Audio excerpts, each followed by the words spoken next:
Actually నేను positive characters చేద్దామని వచ్చాను. బట్ రైట్, బట్ నేను యాక్చువల్లీ దాని గురించే మాట్లాడాలి. ఇప్పుడు చూస్తున్నారు కదా అసలు ఎంత హ్యాపీగా మాట మాటకి ఒక స్మైల్ అనేది ఇస్తూ ఎంత క్యూట్ గా బబ్లీగా కనిపిస్తున్నారు. బట్ రియల్ గా సీరియల్లో చూస్తే గనక మూడు ముళ్ళు సీరియల్లో కంప్లీట్ గా క్వైట్ ఆపోజిట్ అన్నమాట. అసలు ఇంత క్యూట్ గా కనిపించే వాళ్ళు అక్కడంతా ఫుల్ విలన్ లుక్ లో ఎంతసేపు పాపం ఎందుకండి మెయిన్లీ అంటే చాలా మంది ఇంట్లో లేడీస్ క్వశ్చన్ ఇదే అన్నమాట మమ్మీస్ది. ఎందుకు ఎప్పుడు పాపం మెయిన్ లీడ్ హీరోయిన్ ఎందుకు ఎప్పుడు ఏడిపిస్తూ ఉంటారు, ఎప్పుడు తన గురించి ఏదో ఒక ప్లాన్లు స్కెచ్లు వేస్తూ ఉంటారని.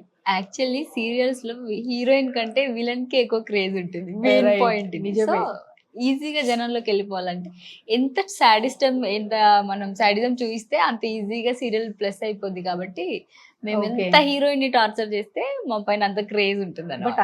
ఎంత క్రేజ్ ఉంటుందో అంత ఎఫెక్ట్ కూడా ఉంటుంది కదా. బయటకి ఎక్కడికైనా వెళ్ళినప్పుడు మీకు ఎలాంటి ఇష్యూస్ ఏం రాలేదు? ఎవరైనా వచ్చి ఆ! పెద్దవాళ్ళు ఎందుకమ్మా అమ్మాయిని అంత ఏడిపిస్తున్నావు, ఎందుకంత చాలా టార్చర్ ఉంది. చాలా చేస్తున్నావు? ఈవెన్ ఫ్రెండ్స్ కూడా ఎందుకురా నీకు క్వైట్ అపోజిట్ రోల్ చూస్ చేసుకున్నావు నువ్వు, ఈవెన్ ఫ్యామిలీలో కూడా. ఓకే. అంటే నేను జెన్యున్ గా జాలీగా చాలా హ్యాపీగా ఉండే అమ్మాయిని సీరియల్లోకి వచ్చేసరికి నా ఫేస్ చూడగానే అంటే లైక్ ఆ విలనిజం ఏం కనిపించిందో గానీ ఈ ఈ రోల్ లో నేను కాలేజ్ గోయింగ్ డెవిల్ గర్ల్ అన్నమాట.